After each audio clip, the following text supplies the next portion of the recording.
Muy bien, el día de hoy vamos a empezar con lo que es diseño de bloques completamente al azar. Bueno, como recordarán, desde la primera unidad, cuando vimos los principios de los diseños experimentales, hablábamos de tres principios: la aleatorización, la repetición y el bloqueo. ¿El bloqueo en qué consiste? En anular de alguna manera un factor que me está causando ruido o que me está interviniendo en la variable de respuesta, pero de alguna manera ese factor no me interesa, no me interesa su estudio. Es decir, sé que está presente, pero a mí lo que me interesa es el tratamiento, no el factor de bloqueo. Hablábamos de algunas opciones para anular la presencia de este factor de bloqueo. Vimos el ejemplo de una persona, más bien de operarios y máquinas, en donde tendríamos la posibilidad de que un experimento lo pudiera llevar a cabo una misma persona en 4 máquinas para que no hubiera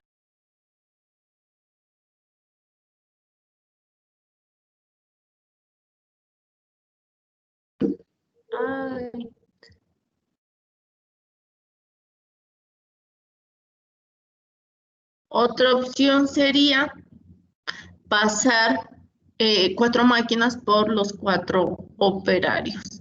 Entonces, a esta última opción, que sería la más viable, es a lo que se le conocería como un diseño de bloques completamente al azar.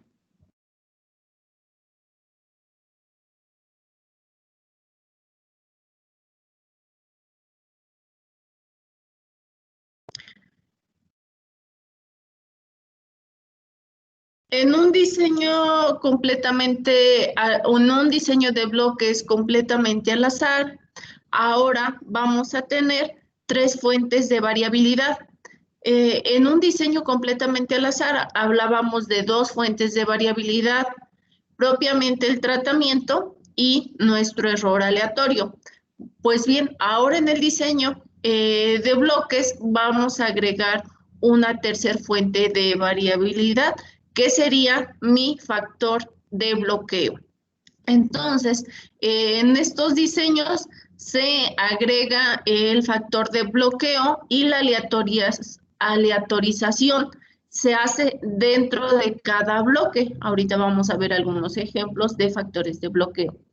Por lo tanto, por eso es que sigue siendo completamente al azar. No es plenamente un diseño completamente al azar como en el caso que vimos anterior, pero ahora el principio de aleatorización se aplica dentro de cada uno de los bloques. Entonces, mi factor de bloqueo son las variables adicionales a mi factor de interés, que se incorporan de manera explícita en un experimento para, de alguna manera, no sesgar mi comparación, tener más control sobre la comparación, sobre el diseño que estoy llevando a cabo. Por ejemplo, de manera práctica, ¿qué factores de bloqueo podemos tomar en cuenta?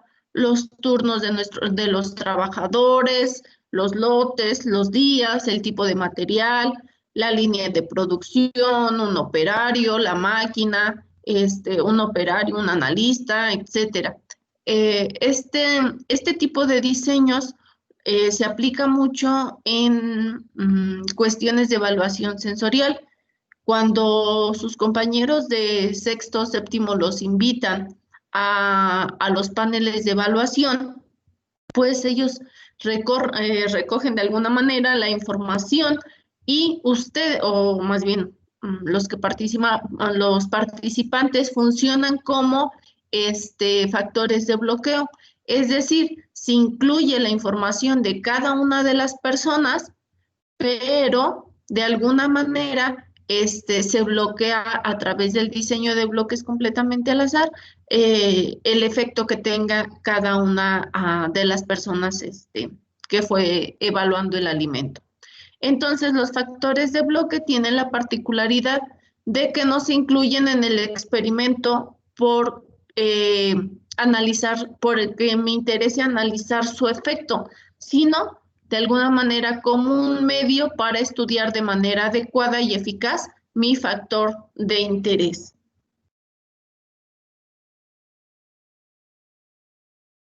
¿En qué consiste un diseño de bloques completamente al azar? En primer lugar, todo el material experimental se debe de dividir en tantos bloques como números de replicaciones tendremos que utilizar. Es decir, cada uno de mis bloques ahora va a funcionar como una repetición. Cada bloque es posteriormente dividido en tantas unidades experimentales como tratamientos haya de estudio. Es decir, si yo tengo si tengo 4 bloques y tengo 4 tratamientos o tengo 3 tratamientos, cada uno de esos bloques se tendrá que dividir en el número de tratamientos, es decir, se le tendrá que asignar tantas unidades experimentales dentro del bloque como tratamientos tengamos. Esto es cuando hablamos de un diseño de bloques completamente al azar, completo y balanceado. Vamos a ver más adelante o en la siguiente clase ejemplos donde puedo tener diseños de bloques completamente al azar, incompletos pero balanceados. Todos los tratamientos deben aparecer una vez en cada replicación, es decir, una vez en cada bloque. Y como ya les mencioné, la aleatorización se hace dentro de cada uno de los bloques. Maestra. Sí. ¿El número de bloques tiene que ser igual que el número de tratamientos? No, no necesariamente. Puedes tener más, puedes tener más bloques y menos tratamientos. La idea es,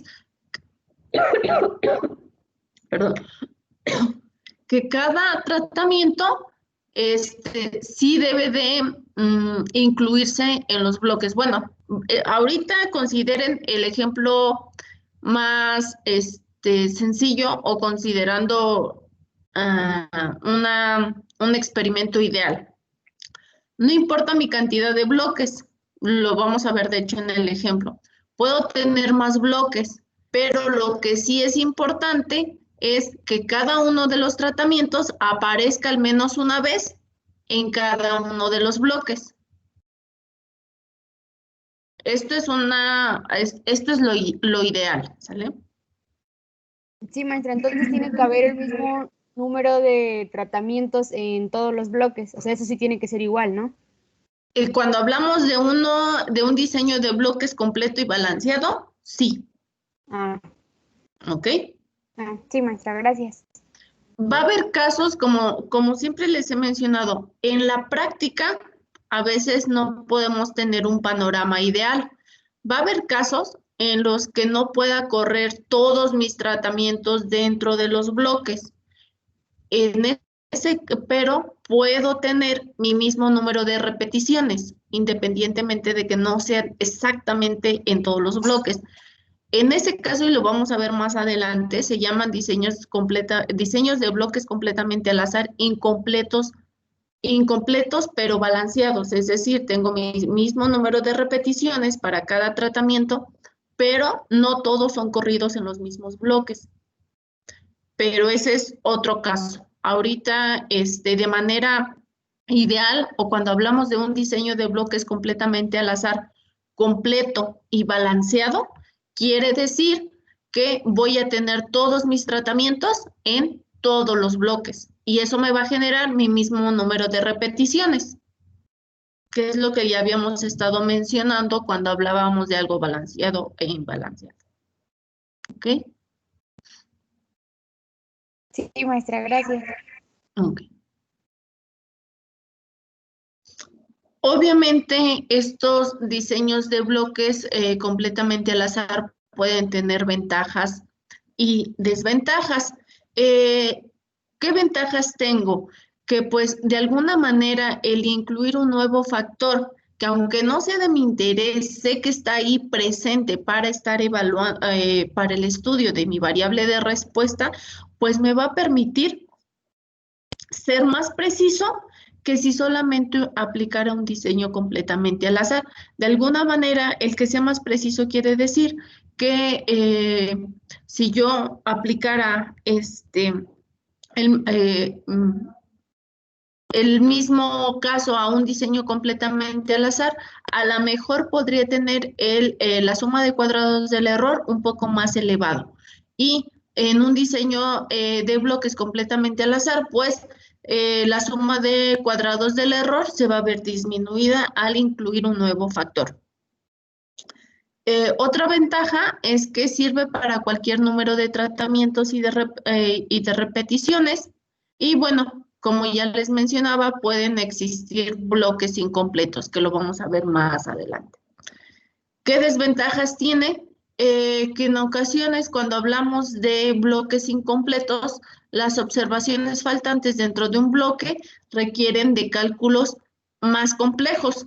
Los grados de libertad para el error experimental no son tantos como en el diseño completamente al azar y se requiere cumplir más supuestos estadísticos para aplicar el modelo. Ahora bien, ¿cuáles son esos supuestos estadísticos? En un diseño completamente al azar hablábamos de 3 supuestos estadísticos: la distribución normal, la varianza constante entre mis tratamientos, independencia entre los tratamientos. Pues bien, ahora se va a agregar un cuarto supuesto. Ese supuesto es que no existe interacción entre el tratamiento y mi factor de bloqueo.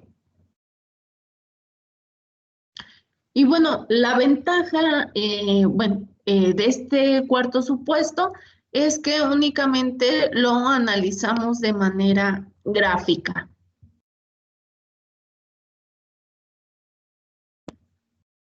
¿Cuál va a ser ahora nuestro modelo estadístico? En un diseño completamente al azar, recordarán que mi variable de respuesta estaba en función de mi media global el efecto del tratamiento más el error. Pues bien, ahora mi modelo estadístico va a estar en función, o más bien mi variable de respuesta va a estar en función de la media global, el efecto del tratamiento y ahora vamos a incluir el efecto del bloque más su error aleatorio. En este caso vamos a seguir utilizando I para los tratamientos desde 1 hasta acá y J para la cantidad de bloques que serían las repeticiones desde 1 hasta B en lugar de NI.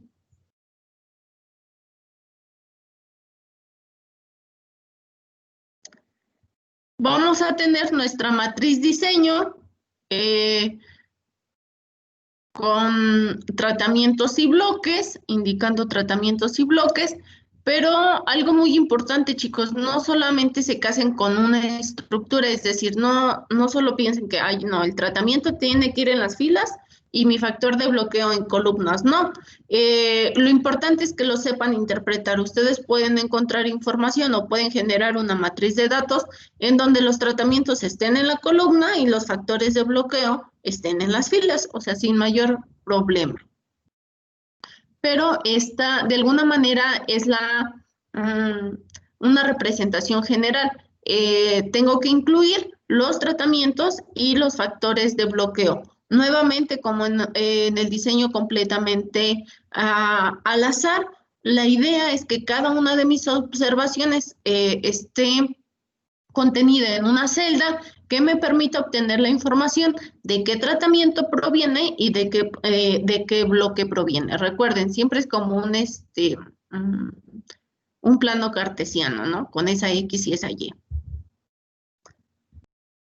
Bien, como estamos hablando de que ahora el modelo estadístico está en función de la media global, el efecto del tratamiento y el efecto del bloque, ahora, ¿cuántos juegos de hipótesis vamos a tener? ¿Cuántos juegos de hipótesis teníamos para el diseño completamente al azar? En este 3, ¿Perdón? en el pasado eran 2. No. ¿O se refiere a Era todas un... las combinaciones? No.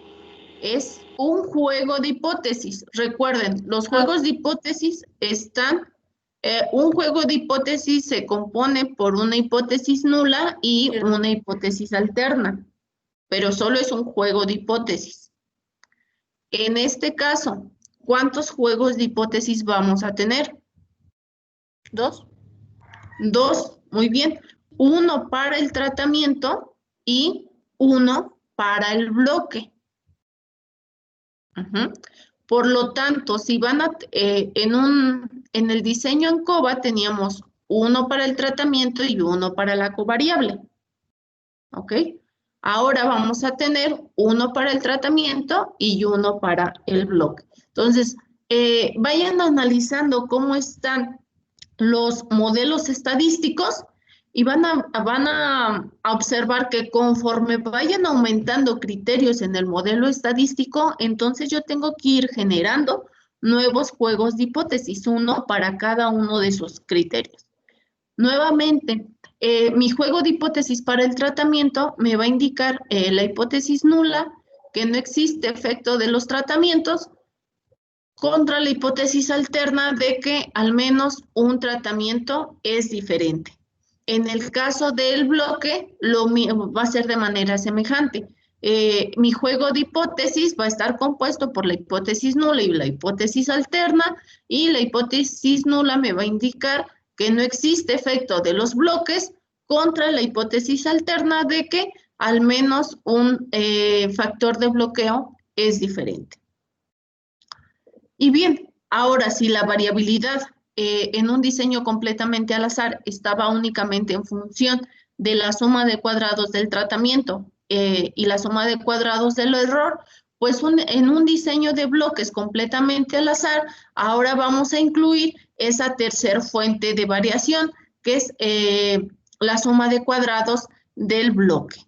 Entonces, mi suma de cuadrados total va a estar o va a ser igual a la suma de cuadrados del tratamiento más la suma de cuadrados del bloque más la suma de cuadrados del error.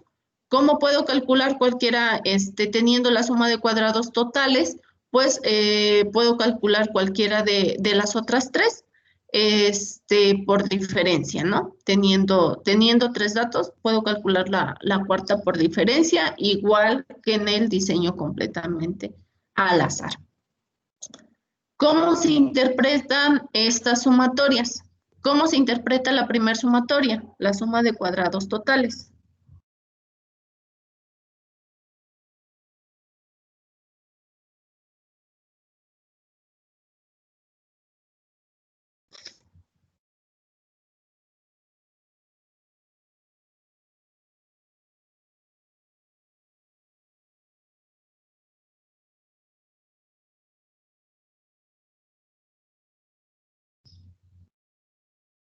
¿Qué pregunto, profesora? Es que voy por papel. ¿Cómo se podría interpretar la primera, la suma de cuadrados totales?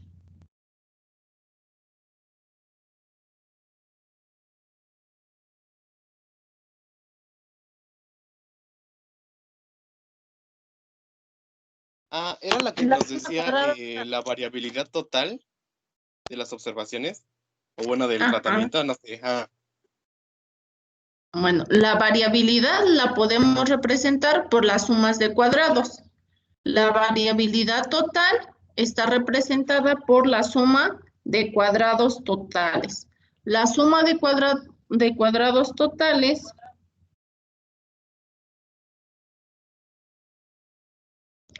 es igual a la doble sumatoria desde J igual a 1 hasta B y desde I igual a 1 hasta K de Y y J menos Y menos la media global elevada al cuadrado. ¿Qué quiere decir esto? Que cada una de las observaciones, a todas las observaciones, le tienen que restar la media global y la tienen que elevar al cuadrado. ¿Ok? ¿Cómo se interpreta la suma de cuadrados del tratamiento? ¿O cómo tendrían que calcular, mejor dicho, la suma de cuadrados del tratamiento?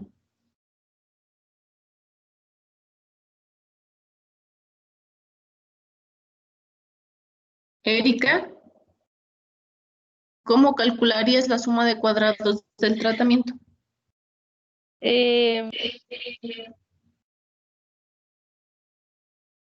Pues permítame, maestra. Sí.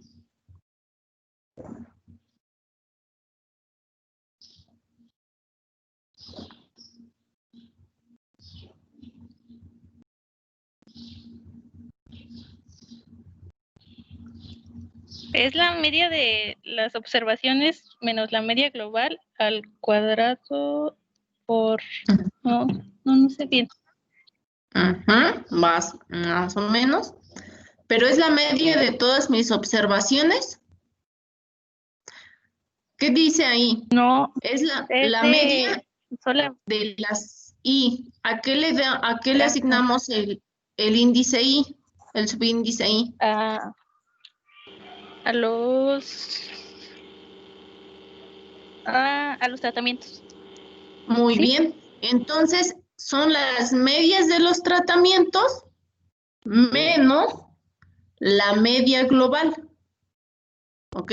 Ajá. Si Y pero la B ¿qué significaba? Aunque la B es la cantidad de bloques. Okay. Entonces, si tienen 5 tratamientos, van a tener 5 medias de tratamientos o 5 medias, una para cada media del tratamiento. Son las medias de los tratamientos. Entonces, ¿qué es lo que tienen que hacer? Cada media de los tratamientos le tienen que restar la media global y elevarlas al cuadrado. Esos 5 valores los tienen que sumar. Y al final de esa suma, ¿qué es lo que tienen que hacer? Multiplicar por el valor de B, es decir, por la cantidad de bloques que tenga. ¿Ok? Ahora Ernesto, ¿cómo se interpreta el cálculo de la suma de cuadrados del bloque?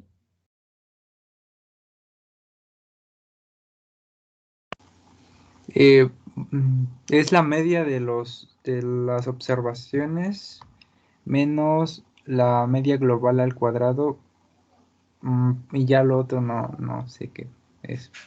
Ok. ¿Es la media de las observaciones? No. ¿No? No. ¿No es J? Es punto J. ¿A Sí, qué le cierto. asignamos el valor de J?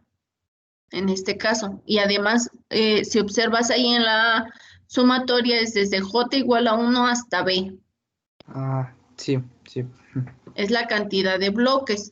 Entonces, es la media de los bloques. Si tengo 5, 6, 7 bloques, bueno, tendré exactamente la misma cantidad de medias una media para cada bloque. Entonces, es la media del bloque menos la media global elevada al cuadrado, sumo todas mis medias, bueno, todos mis valores, y ¿qué voy a hacer? Lo voy a multiplicar por K. ¿Ok? ¿Qué es K? Okay. Mi número de tratamientos.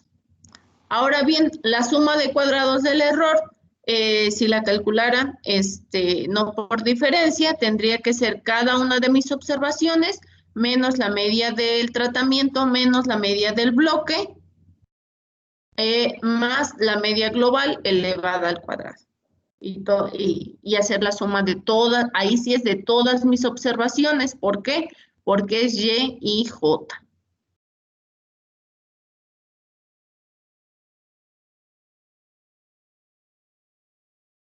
Ahora bien, con la suma de cuadrados totales de los tratamientos del bloque y del error, ¿qué puedo hacer ya? Pues construir la tabla ANOVA, ¿ok? ¿Cómo voy a construir mi tabla ANOVA? Igual que en el diseño completamente al azar, voy a tener exactamente la misma estructura. Voy a tener mi fuente de variación, la suma de cuadrados, los grados de libertad, el cuadrado medio mi estadístico calculado y mi p-valor. Ahora, ¿cuántas fuentes de variación voy a tener? Voy a tener 3 fuentes de variación. El tratamiento, el factor de bloqueo y el error. Y bueno, y la suma total. La suma de cuadrados, voy a tener pues la suma de cuadrados para el tratamiento, para el bloque y para el error. Ahora van a cambiar mis grados de libertad. Voy a tener K-1 grados de libertad para el tratamiento, B-1 grados de libertad para el factor de bloqueo y la multiplicación de estos dos para la parte del error. ¿Cómo van a calcular el cuadrado medio? ¿Cómo se calcula el cuadrado medio? Siempre se calcula como la suma de cuadrados sobre sus correspondientes grados de libertad. ¿Okay? Entonces voy a tener la suma de cuadrados del tratamiento sobre sus grados de libertad, la suma de cuadrados del bloque sobre sus grados de libertad, la suma de cuadrados del error sobre sus grados de libertad. ¿Cómo se calcula el estadístico de prueba? Recuerden, en el diseño completamente al azar, ¿qué es lo que hacíamos? Dividir la suma de cuadrados del tratamiento sobre la suma de cuadrados del error. Pues de manera similar va a ser el factor de bloqueo.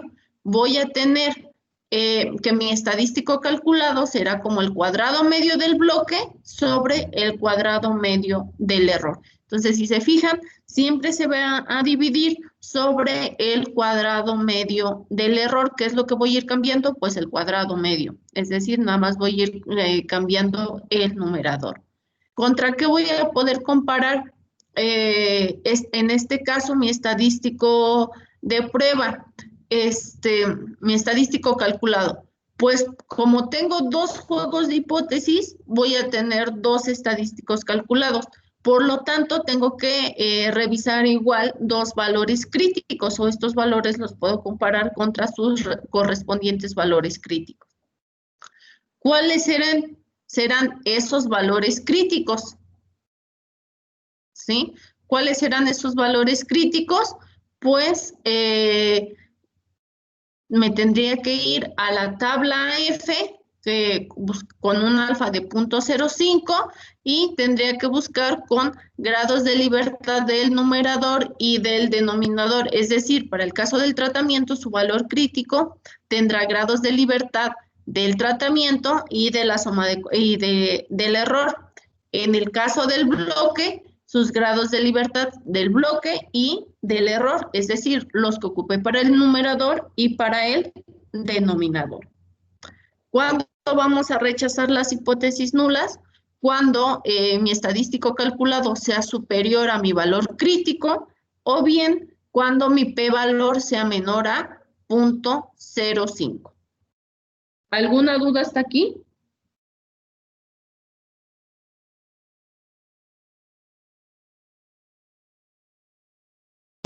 ¿Puede repetir lo de los estadísticos? Ok. ¿Cómo van los estadísticos calculados o los valores críticos? Los dos. Ok. ¿Cómo vamos a calcular nuestros estadísticos calculados?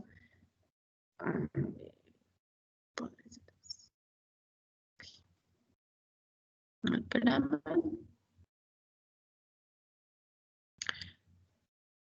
Ay, pero yo no lo veo en verdad. Se dejó de compartir.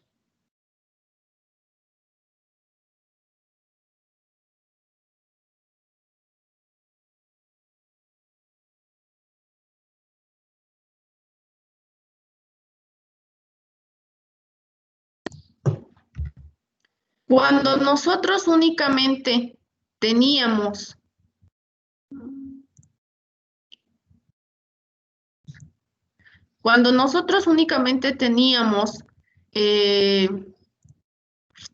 los tratamientos, ¿cómo calculábamos este estadístico? Ocupábamos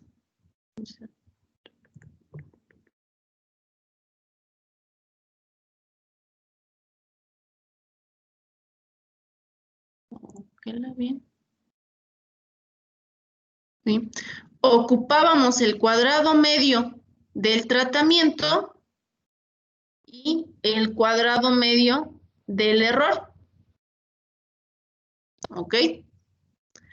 Ahora vamos a hacer lo mismo, pero con el bloque.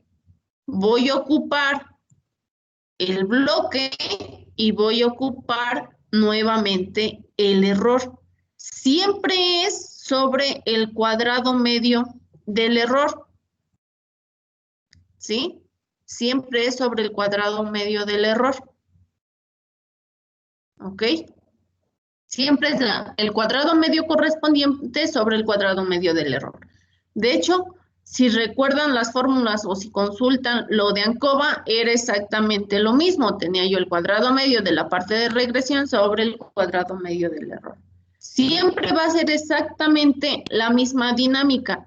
El cuadrado, tengo la suma de cuadrados, los grados de libertad. El cuadrado medio lo calculo como la suma de cuadrados sobre sus grados de libertad. El estadístico de prueba, ¿cómo lo calculo? Como el cuadrado medio correspondiente, es decir, el cuadrado medio que está en la columna anterior, sobre el cuadrado medio del error. Siempre es sobre el cuadrado medio del error. Por lo tanto, si tengo si en mi juego de hipótesis, perdón, si en mi modelo agregué un nuevo factor, o en este caso mi factor de bloqueo, voy a tener dos juegos de hipótesis. Como tengo dos juegos de hipótesis, entonces necesito dos estadísticos de prueba. Y voy a tener, por eso es que tenemos en la quinta columna, ahora tenemos dos valores para F, pero uno corresponde para la parte del tratamiento y otro corresponde para la parte del bloque. Uno me va a servir para concluir en función de mi primer juego de hipótesis, del que le corresponde el tratamiento, y el otro me va a servir para concluir en función de mi segundo juego de hipótesis, es decir, el que le corresponde al bloque. Como tengo dos estadísticos de prueba, voy a tener igual que comparar cada uno de esos con sus valores críticos de tabla. ¿Qué valores de tabla van a ser en este caso? Pues va a ser la distribución F con alfa o con el valor de alfa, pero para la parte del tratamiento, ¿cuántos grados de libertad voy a buscar? ¿O con qué grados de libertad tengo que buscar en las tablas? Con los grados de libertad del tratamiento y los grados de libertad del error. Para comparar mi estadístico de prueba de la parte del bloque, es decir, para concluir en función de mi segundo juego de hipótesis, voy a tener que ir a las tablas a comparar mi valor contra el de tablas con los grados de libertad del bloque y los grados de libertad del error. Ahora tengo dos juegos de hipótesis, por lo tanto tengo que comparar dos estadísticos de prueba con sus respectivos valores críticos. ¿Sí quedó más claro, Erika? Sí, maestra, gracias. Ok. ¿Alguna otra duda, chicos? Maestra, Sí. ¿es posible que la hipótesis de los tratamientos, o sea, la que está en esa misma línea, se rechace y otra no se rechace? Sí. De hecho, ahorita vamos a ver qué es lo que me interesaría. Si estamos hablando de un factor de bloqueo, ¿cuál es su juego de hipótesis? ¿Qué dice el juego de hipótesis para el bloque? ¿Cuál es la hipótesis nula? Se rechaza la hipótesis nula si el p-valor es menor que alfa, donde el p-valor... Sí. No, pero antes de eso, ¿qué establece el juego de hipótesis para el bloque? Ya no me acuerdo, maestra. Bueno, ¿cuál es el juego de hipótesis para el tratamiento? ¿Qué dice siempre la hipótesis nula?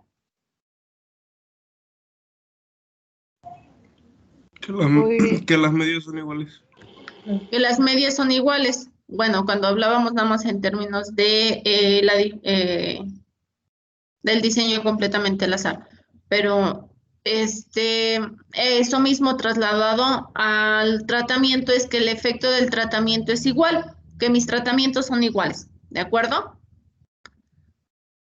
Ahora, si eso dice el juego de hipótesis en el tratamiento, ¿qué dice el juego de hipótesis en el bloque? ¿Cuál va a ser ese juego de hipótesis para el bloque? ¿Qué va a indicar la hipótesis nula? ¿El efecto de los bloques es el mismo? Exactamente, que el efecto de los bloques es el mismo contra la hipótesis alterna de que el efecto del bloque, o al menos un efecto, es diferente. Pero es exactamente lo mismo. O más bien es semejante al tratamiento. Uno hace referencia al tratamiento y el otro al bloque. En este caso, estamos hablando de factores de bloqueo. ¿Qué me interesa? ¿Que tengan efecto sobre mi variable de respuesta o que no tengan efecto?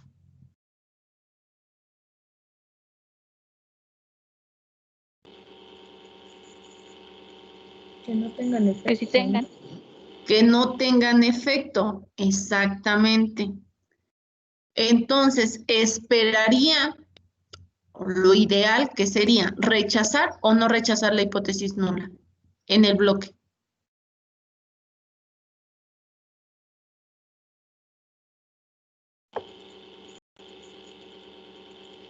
¿Rechazar? No rechazar. No rechazar. Si yo espero que mi experimento lo haya elaborado de manera correcta, yo esperaría que mi factor de bloqueo no tenga efecto sobre mi variable de respuesta. Esperaría no rechazar la hipótesis nula para el bloque, pero sí para el tratamiento. ¿Por qué? Porque recuerden que lo que a mí me está interesando es el tratamiento. Estoy incluyendo ese factor de bloqueo, pero para hacer más preciso mi estudio. Estoy incluyendo ese factor de bloqueo porque de alguna manera sé que me puede llegar a afectar mi variable de respuesta. Pero lo ideal es que no, o sea, lo ideal es que no tenga efecto. Sé que está presente, pero lo ideal es que no tenga efecto sobre mi variable de respuesta. Entonces, Tere, sí, lo ideal sería rechazar la hipótesis del tratamiento, pero no rechazar la hipótesis del bloque. Ok, y entonces, maestra, eso quiere decir que sí hay factores, pero no quiere que esos factores intervengan, ¿algo así se interpreta? Exactamente. De alguna manera, la información que yo pueda incluir con un factor de bloqueo me va a permitir tener un análisis más preciso. ¿Esto cómo lo puedes visualizar? Recuerden, teníamos diferentes factores de bloqueo. Imagínense en una planta agroindustrial que están recibiendo leche y contabilizan los grados Dornick, el porcentaje de proteína, el porcentaje de grasa, no sé, etcétera. Y la recepción de la leche es por días. Entonces tú vas a tener una lectura por días. Ajá. Entonces, ¿cuál va a ser tu factor de bloqueo? El día. Sabes que está ahí presente y tiene que ver el día de hoy, de que tu lectura corresponde a un día o una lectura corresponde a cada uno de los días. Pero lo ideal es que se deba a otras condiciones, que la variabilidad, o más bien que el efecto se deba al tratamiento y no al día que tú lo estás recibiendo. Sí, maestra. ¿Ok? Sí, gracias. ¿Alguna otra duda?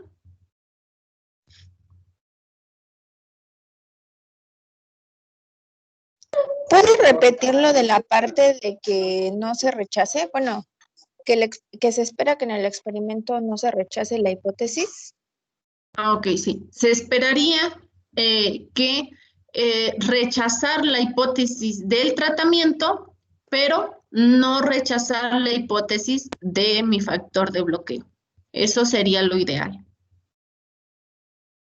Si tuviéramos a lo mejor ahí algún cambio o si rechazáramos la hipótesis del bloque, quiere decir o que no estoy tomando mi factor de bloqueo correctamente o que el experimento no lo ejecuté de manera correcta. Podríamos estar pensando en eso. ¿Por qué? Porque estamos hablando de factores de bloqueo. Vamos a ver más adelante cómo puedo tener dos o más factores, pero lo que me interesa es estudiar plenamente el efecto que tienen sobre mi variable de respuesta. Aquí, como estamos hablando únicamente de factores de bloqueo, lo ideal sería rechazar la hipótesis del tratamiento y no rechazar la hipótesis del bloque, ¿ok? Puede ser que no rechace las dos hipótesis. Si no rechazo las dos hipótesis, ¿cómo podríamos interpretar eso, Sebastián? ¿O Jukari? Si no rechazamos las dos hipótesis, ¿qué quiere decir eso?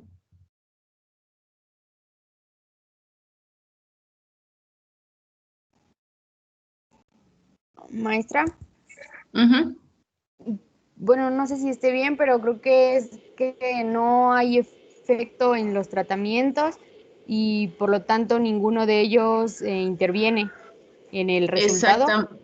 Exactamente. Si no rechazamos las dos hipótesis nulas, pues no hay efecto ni del tratamiento ni del bloque. ¿Sí? ¿Ya quedó más claro? Ay, no. Sí, pero bueno, ¿y eso qué significa entonces? Nada más que se rechazan las dos hipótesis y así lo ponemos No. como, Mm, así se No, o sea, respondería. quiere decir que no existe efecto del tratamiento sobre mi variable de respuesta. Que independientemente del tratamiento que use, no va a tener efecto sobre la variable de respuesta. ¿Qué quiere decir esto? Seguramente la suma de cuadrados del error va a ser superior por mucho a la suma de cuadrados del tratamiento y del bloque. Es decir, que son otros los factores que están influyendo en mi variable de respuesta, pero no son los que yo estoy tomando en cuenta para el estudio, porque voy a tener la suma de cuadrados del error más elevada que la suma de cuadrados del tratamiento y del bloque, en especial del tratamiento. Profesora, entonces, ¿eso significa que está mal el experimento? ¿O que ese No factor... necesariamente el experimento, sino que no estoy tomando en cuenta los factores adecuados. Ajá, o sea, que Pues está tomando sí, un factor que no es. pues sí, exactamente.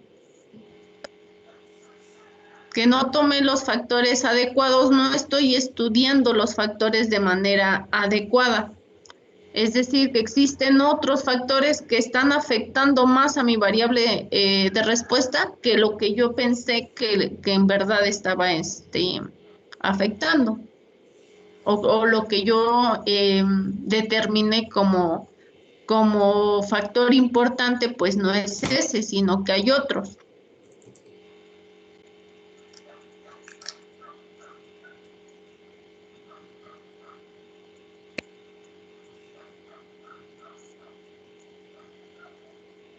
¿Sí queda más claro? Luz. Luz.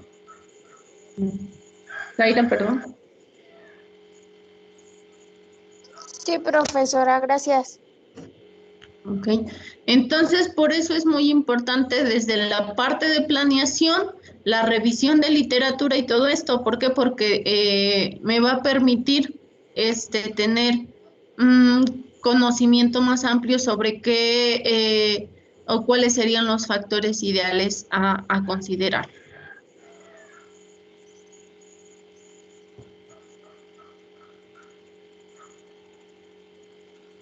Bien, si no hay ninguna duda, pasamos al primer ejemplo del diseño de bloques. Los siguientes datos, los datos que les voy a pasar más adelante, corresponden al porcentaje de aditivos medidos por 5 analistas en 3 marcas distintas de mermelada de fresa, A, B y C. En este caso, Mario, ¿cuál es mi factor de tratamiento y cuál es mi factor de bloqueo?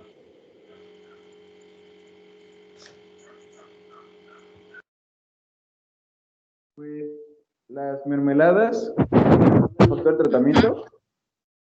Exacto. Y el bloqueo sería... ¿Y cuál sería el factor?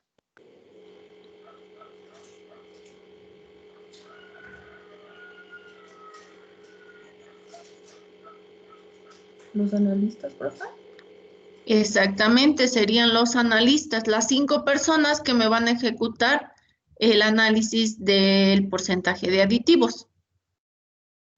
Y con este ejemplo igual contestamos una de las preguntas que me hicieron. ¿Necesariamente necesito el mismo número de tratamientos y de bloques? No. Puedo tener más, bueno, puedo tener un número diferente de bloques y de tratamientos, ¿ok? En este caso, entonces, a mí que me interesa, ¿cuál es mi variable de respuesta? El porcentaje de aditivos. ¿Cuál es mi factor de tratamiento primero? Las marcas. O sea, a mí me interesa analizar si entre las diferentes marcas de mermelada existe una diferencia significativa del porcentaje de aditivos. ¿Cuál es mi factor de bloqueo? Las personas, es decir, las personas que me van a ejecutar el experimento. Maestra, ¿Cómo dime. Bueno, perdón que le interrumpa. Dime. ¿Por qué son el factor de bloqueo? ¿Por el criterio que tiene cada analista o por qué se considera el factor de bloqueo? Exactamente, porque de alguna manera tenemos que bloquear la manera en cómo las personas realizan el trabajo. Es de manera semejante al operario y la máquina. Aunque tú tengas el mismo método de ejecutar ese análisis, pero si lo van a hacer 5 personas, no quiere decir que esas 5 personas lo van a hacer de manera exacta o lo van a repetir de manera exacta. Entonces, ¿cómo puedes bloquear el efecto que tenga el que lo realice una persona u otra? Pues a cada una de esas 5 personas le asignas los 3 tratamientos, pero de manera aleatoria. Es como cuando podemos usar 2 máquinas para medir la misma cosa. Exactamente. Bueno, depende si qué es lo que estés, qué te interese analizar. Si te interesa analizar la máquina, o sea, si ese es tu factor de tratamiento o si es tu factor de bloqueo. Pero es lo mismo. Si tienes 2 máquinas, o puedes correr tus tratamientos a lo mejor, ¿cómo decirlo? 2 máquinas, a lo mejor tienes 2 autoclaves y tienes que correr 3 tratamientos o 5 tratamientos.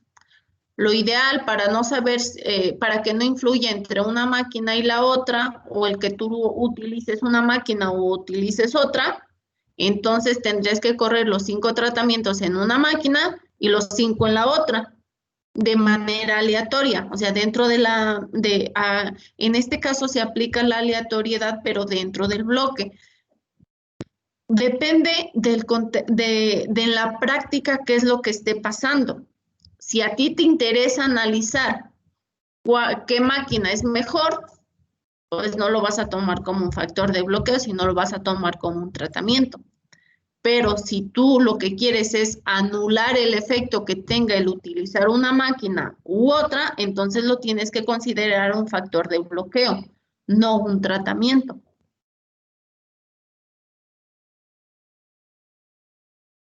¿Sí quedó más claro, Zaira? Anular el efecto, entonces, o sea, el factor de bloqueo es el que trata de anular el efecto. Exactamente. Ok, entonces. Para que tú anules el efecto que tiene el implementar, en este caso, la máquina, tendrías que correr todos los tratamientos en las máquinas de manera aleatoria. Lo mismo sucede en este ejemplo. Yo tengo 5 personas que me pueden llevar a cabo la determinación del porcentaje de aditivos. Sería erróneo poner a una persona a que hiciera la mermelada A otra que me hiciera la B y a otra que me hiciera la C.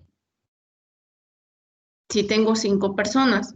Entonces, lo ideal para anular el efecto que tenga el que lo haga una persona u otra, ¿qué es lo que se hace?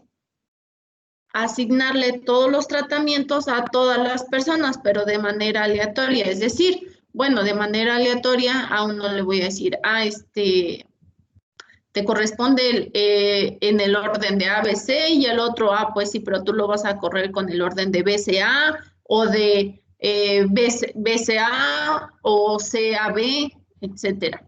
Eso es dentro del bloque, o sea, dentro del analista, le voy a asignar de manera aleatoria cada uno de los tratamientos. Profesora, tengo una duda con respecto, también entra, no sé, si cada uno ocupó diferente metodología, ¿también entra en el bloqueo? ¿O tiene que ser la misma metodología? No, hasta aquí lo que a ti te interesa analizar, ¿cuál es tu factor de estudio? ¿Cuál es tu tratamiento? La mermelada, la diferente marca. Entonces, todo lo demás tiene que ser de manera igual. Tú únicamente estás considerando hasta aquí 2 cosas, el analista y la marca.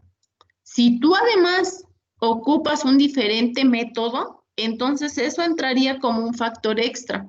No se podría analizar como un diseño completamente al azar, tendría que ser como un diseño factorial, porque estás incluyendo otro factor.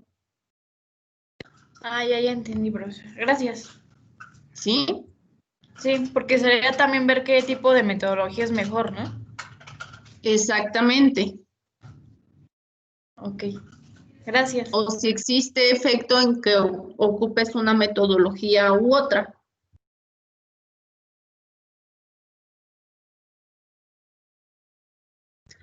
Cuando ustedes hablan de un diseño completamente al azar y en los ejercicios que hicieron, ¿qué es lo único que cambiaban en el experimento?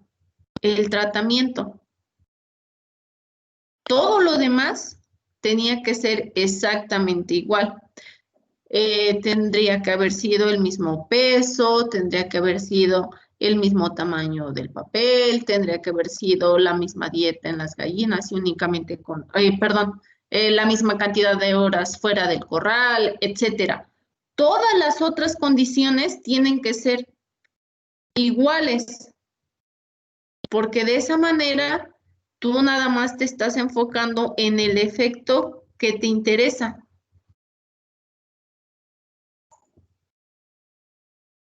¿Ok? Sí, profesora. Bueno, entonces, partiendo de este ejemplo, ¿en qué consiste? En determinar si existe diferencia en el porcentaje que encontremos de aditivos en tres marcas de mermelada diferente. Estas determinaciones van a estar a cargo de 5 personas, por lo tanto necesito asignar de manera aleatoria mis 3 tratamientos a esas 5 personas. ¿Ok? Esto es la matriz de datos. Entonces voy a tener mis tratamientos y mis bloques. En este caso en especial, bueno, tengo el tratamiento en la fila y tengo el bloque en la columna. ¿Puedo tenerlo al revés? Pues igual, ¿no? Nada más. Tendré yo 3 columnas y 5 filas. ¿Ok? ¿Qué quiere decir esto?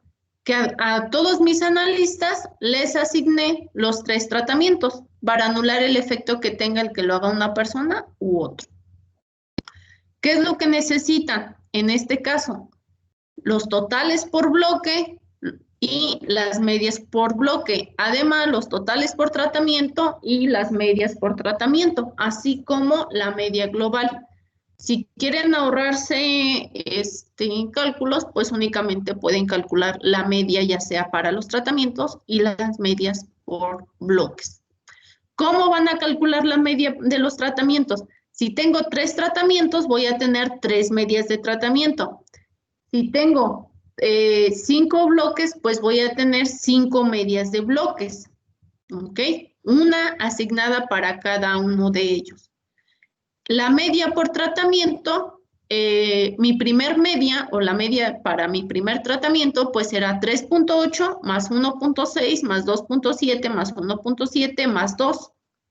Para mi segundo tratamiento será 2.7, 5.2, 2.8, 1.9, 4.8.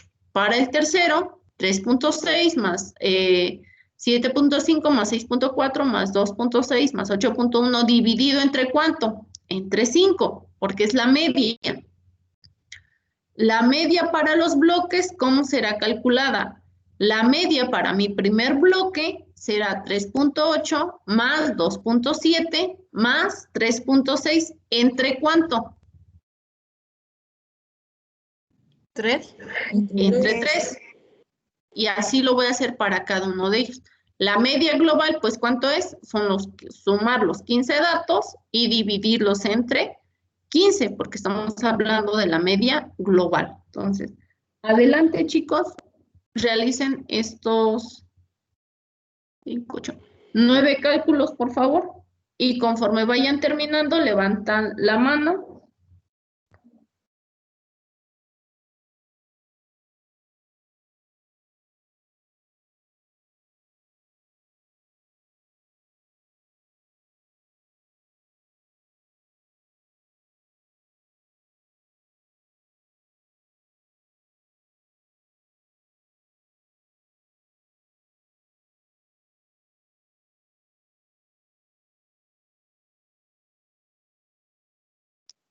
Profesora, ¿le regresa la pantalla? Ay, no.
Maestra, ¿podría poner ahorita la imagen, por favor? ¿Perdón? Gracias. Recuerden ir levantando la mano si terminan.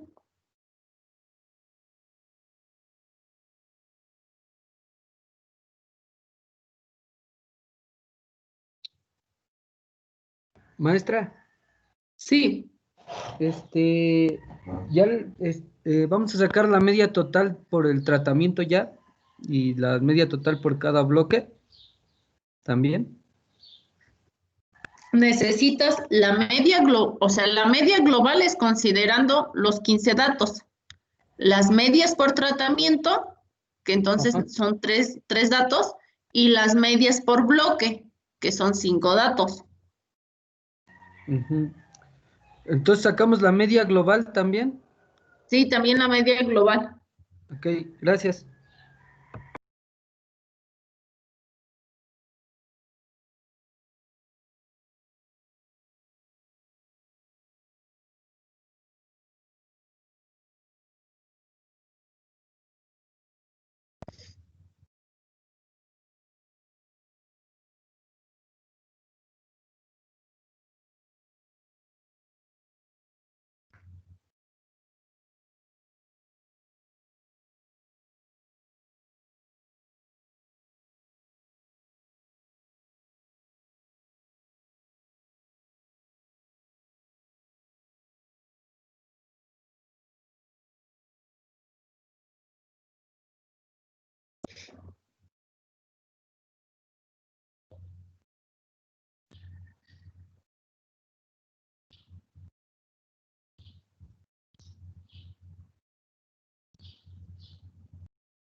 Muy bien. Alejandro, ¿nos compartes tus datos?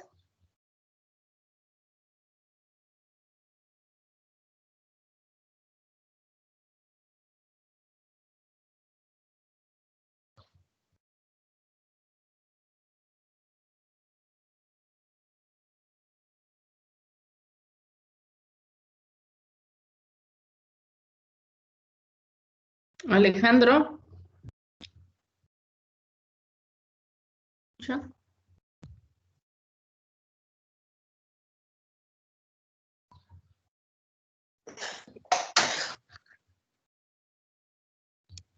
Ay, perro.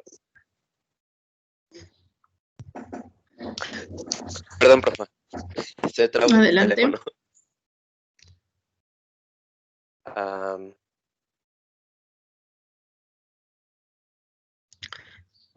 ¿Qué medidas obtuviste por tratamiento?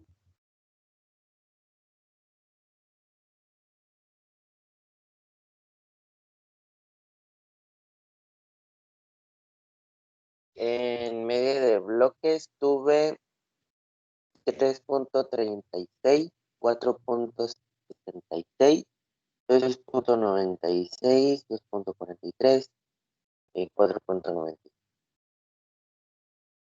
Ok. ¿Los demás lo mismo?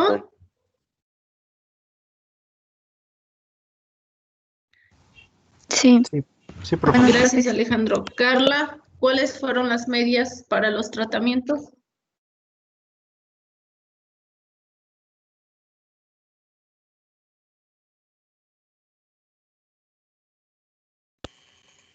Bueno, maestra, deje, es que lo tengo minimizado.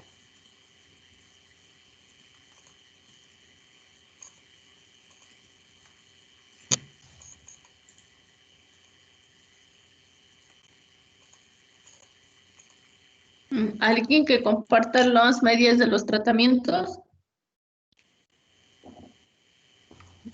57.4 2. y 3.82. 36. Bueno, en la media de los tratamientos yo tengo 2.36, 3.48 y 5.64. Sí, yo también igual que Misa. Sí, yo también. Ok. Sí, profe. Bueno, 4. gracias. Y y la media global, 3.82. ¿Ok? Sí. ¿Qué es lo que necesitamos calcular? Las sumas de cuadrados.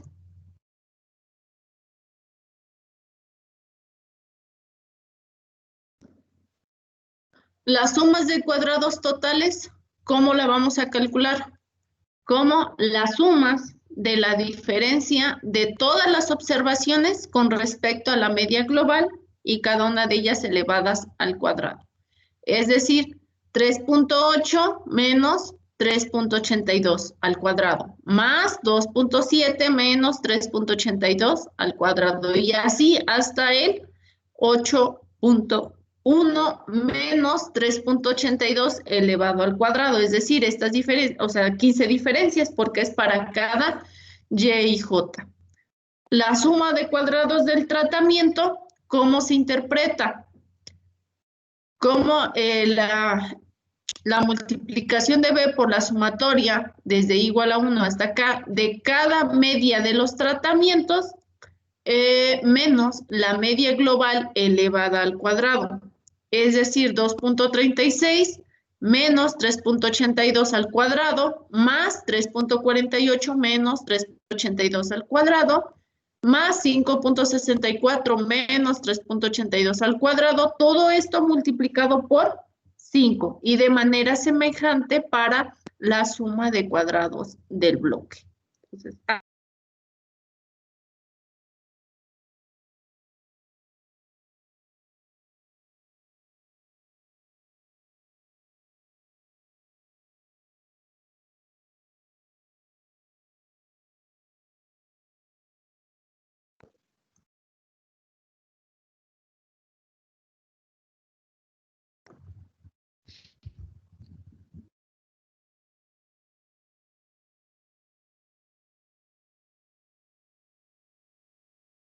Maestra, Sí.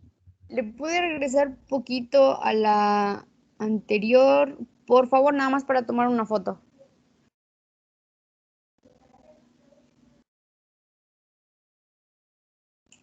Listo. Gracias, maestra. Por nada.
Recuerden levantar la mano conforme vayan terminando, chicos.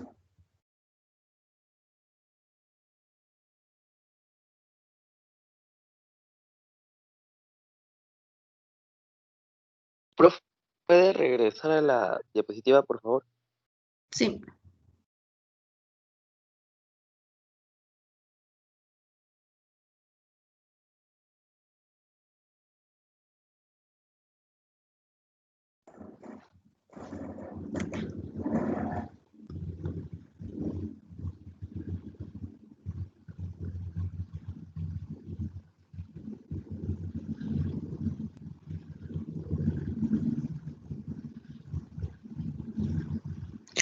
Bruno, ¿alguna duda?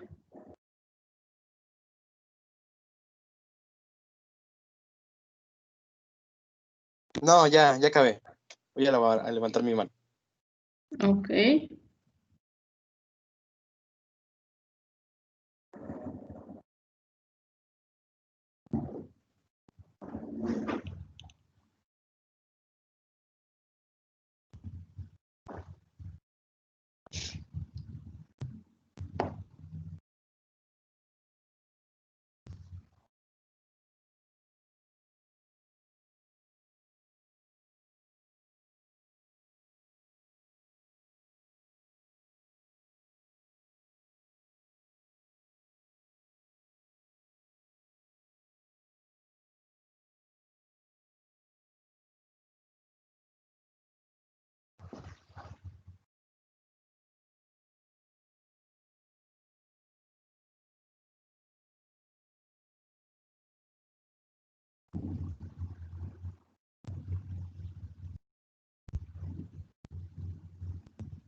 Los que faltan, ¿tienen alguna duda?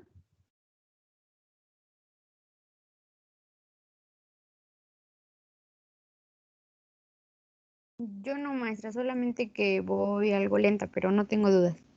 Ok. Ali, Cristian, Alejandro. No, también voy Sí, lenta. igual. Yo también voy lento.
Chicos, dense prisa porque se nos está yendo el tiempo.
Bien, la suma de cuadrados totales les tendrá que haber salido 62.89.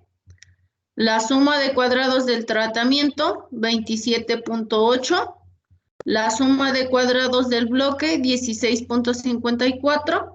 Y por lo tanto, la suma de cuadrados del error por diferencia, es decir, 62.89 menos 27.8 menos 16.54, tendrá que ser 18.56, ¿ok? ¿Alguna duda?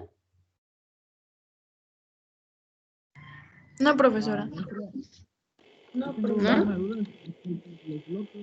Ok. Entonces, ahora con estos datos, ya tenemos prácticamente todo para poder realizar nuestra tabla ANOVA. Vamos a tener la estructura de la fuente de variación, la suma de cuadrados, los grados de libertad, el cuadrado medio y el estadístico de prueba. ¿Ok? La suma de cuadrados del tratamiento, ¿cuánto fue? La suma de cuadrados del tratamiento, 27.8 del bloque, del error. Del bloque fue 16.53. 54. Bueno, pero ya es... Ajá, bueno, sí, por diferencia de decimales y del error. Ahora bien, los grados de libertad para el tratamiento, ¿cuánto va a ser? K menos 1. ¿Cuántos tratamientos tenemos? ¿Cuánto vale K? 3. 5. 3. 3 menos 1. Vamos a tener 2 grados de libertad para el tratamiento. En el bloque vamos a tener B menos 1. ¿Cuánto vale B? 5. 5. 5. 5 menos 1, 4. Los grados de libertad para el error serán 2 por 4, es decir, 8. ¿Cómo voy a calcular el cuadrado medio? Siento que era 27, no recuerdo. 27.8 entre 2. 16.54 entre 4 y 18.56 entre 8. Finalmente, el estadístico calculado, ¿cuánto va a ser? El cuadrado para el tratamiento es el cuadrado medio del tratamiento sobre el cuadrado medio del error. Para el bloque será el cuadrado medio del bloque sobre el cuadrado medio del error. Entonces, adelante, por favor, termínenla y dense prisa porque se nos está yendo el tiempo.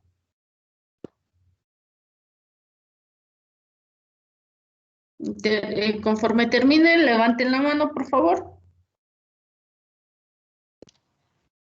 Suma de cuadrados del tratamiento. Suma de cuadrados del tratamiento es igual a 27.798 sobre... ¿Cuánto? K menos 1, que son los bloques. A chingar, alguien me marcó.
¿Listo, chicos?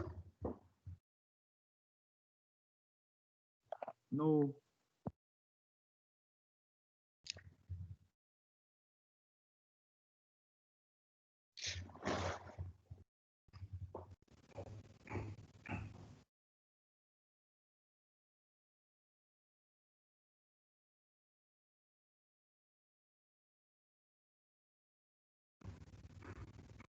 Maestra. Sí. Yo apenas estoy en la parte del cálculo de SSB, pero no sé por qué me da 57.45 y usted tiene 16.54.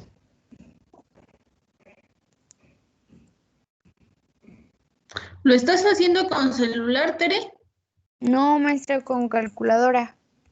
Ok. A ver, la suma de cuadrados del bloque es la media de los bloques menos Ajá. la media global elevadas al cuadrado. Todas esas las sumas Ya. y las multiplicas por 3. Ajá, es 3.37 más 4.7 más 3.97 más 2.07 más 4.97 por 3. Ya le restaste la media global y las elevaste al cuadrado. Ah, no, maestra, me falta eso.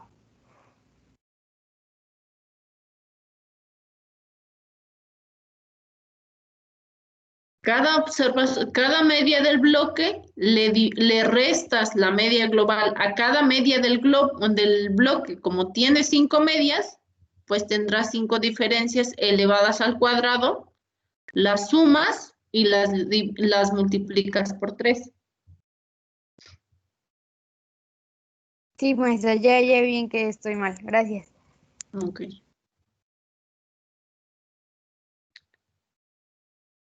¿Listo, chicos? Sí, profe. ¿Sí? Bueno, entonces van a obtener, ya habíamos sacado el cuadrado, la suma de cuadrado, los grados de libertad y el cuadrado medio, en este caso para el tratamiento es 27.8 entre 2, para el bloque es 16.54 entre 4, para el error es 18.56 entre 8. Nos dan 13.9, 4.13 y 2.36. Ahora, para el estadístico calculado va a ser igual al para el del tratamiento para el cuadrado medio del tratamiento sobre el cuadrado medio del error, es decir, 13.9 entre 2.32, que nos va a dar 5.99. Y en el caso del bloque vamos a tener 4.36 entre 2.32, lo que nos va a dar un valor de 1.78. Estos valores los tenemos que comparar contra los valores críticos de tablas. En el primer caso tendríamos que auxiliarnos, con un alfa de 0.05, pero vamos a buscar con 2 y 8 grados de libertad para el tratamiento. Para el bloque van a ser 4 y 8 grados de libertad.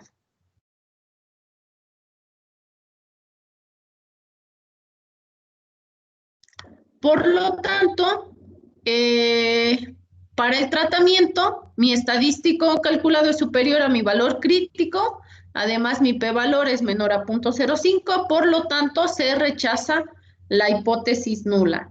En el segundo caso, en el del bloque, pues entonces buscamos el valor crítico con 4 y 8 grados de libertad. Además, el p-valor es superior a 0.05. Por lo tanto, no rechazamos la hipótesis nula. Rechazamos la hipótesis nula del tratamiento, pero no se rechaza la hipótesis nula del bloque. Por lo tanto, se concluye que sí hay diferencia o efecto de las marcas en cuanto al porcentaje de los aditivos.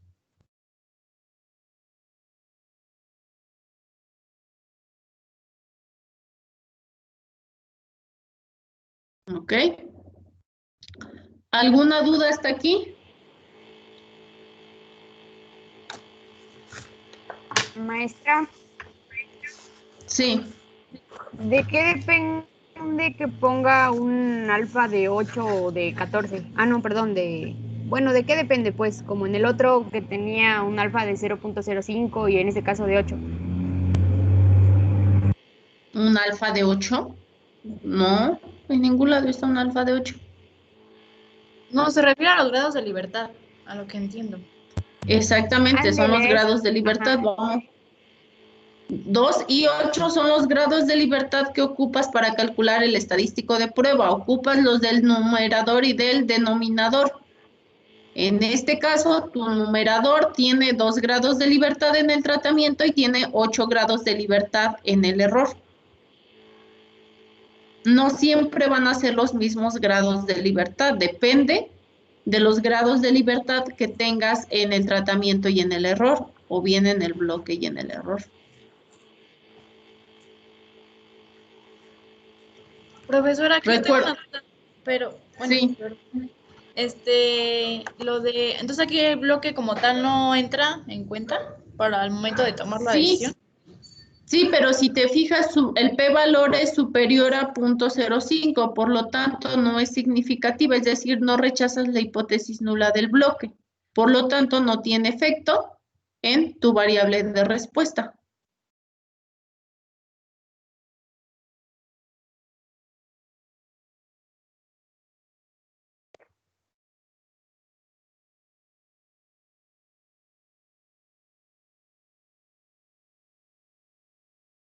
¿Sí me escuchas, Ali? Sí, es que estoy analizando, pero entonces para ambos casos se rechazó la hipótesis. No. A ver. En el primero se rechazó. En el primer caso, Pero- ¿se rechaza o no se rechaza? ¿En el tratamiento se rechaza o no se rechaza? Sí, en el primero sí. ¿Y en el segundo? ¿En el bloque? Es que si es el p-valor es menor a, no, mayor a. Si es menor a 0.05, lo rechazas. ¿Es menor? No, es mayor. Okay. Entonces, no se rechaza. Okay. Entonces, vamos, sería cuestión como de agregarla ahí en el, no se rechaza, bueno, como extra. Ajá. Sí, ahí nos faltaría para el bloque. Ok. Además, tendrían que buscar, si no tienen el p-valor, tendrían que comparar el 1.78 contra el valor crítico de tablas con 4 y 8 grados de libertad. No 2 y 8, 4 y 8. ¿De acuerdo? Entonces, sería sacarlo, ¿no? ¿También? ¿Perdón? Sería sacar el valor, ¿no? Bueno, aquí está. Exactamente. Ok. Y bueno, finalmente, chicos, pues todo esto ustedes lo pueden realizar en R, lo pueden realizar en Minitab o lo pueden realizar en Excel, ¿ok? En este caso, en Minitab y R necesitan la misma estructura de datos. En el caso de R, pues necesitan indicar que los analistas y las marcas son factores y su aditivo pues debe de ser un valor numérico. Pero bueno, aquí les dejo las instrucciones de cómo lo podrían hacer, ya sea en R o en Minitab, o bien en Excel. En Excel tendrían que irse a la opción de datos, análisis de datos, e indicar la opción de análisis de varianza de 2 factores con una sola muestra por grupo, y les va a dar exactamente los mismos valores. La ventaja de Excel, pues nos va a dar ese valor crítico para F. Si se fijan, por decir aquí que es el de columnas, o nos dice filas, columnas serán nuestros bloques, nuestro valor crítico es 3.83 y nuestro F calculado es 1.78. Por lo tanto, no se rechaza la hipótesis nula. Nuestro valor crítico es menor a, nuestro valor calculado es menor a nuestro valor crítico de tablas. Por lo tanto, no rechazamos la hipótesis nula.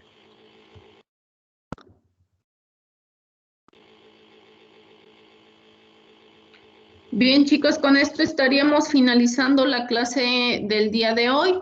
Les sugiero ponerse a revisar conceptos y demás, finalizando lo de diseños de bloques, cuadro latino y greco latino, pues se va a ejecutar el primer examen, ¿sale? Entonces, todavía no tengo la fecha exacta porque necesito ir viendo cómo avanzamos en los otros temas, pero no va a pasar de mediados de febrero. Entonces, por favor, pónganse a estudiar, ¿vale? Y eso sería todo por el día de hoy, chicos. Que tengan bonito día.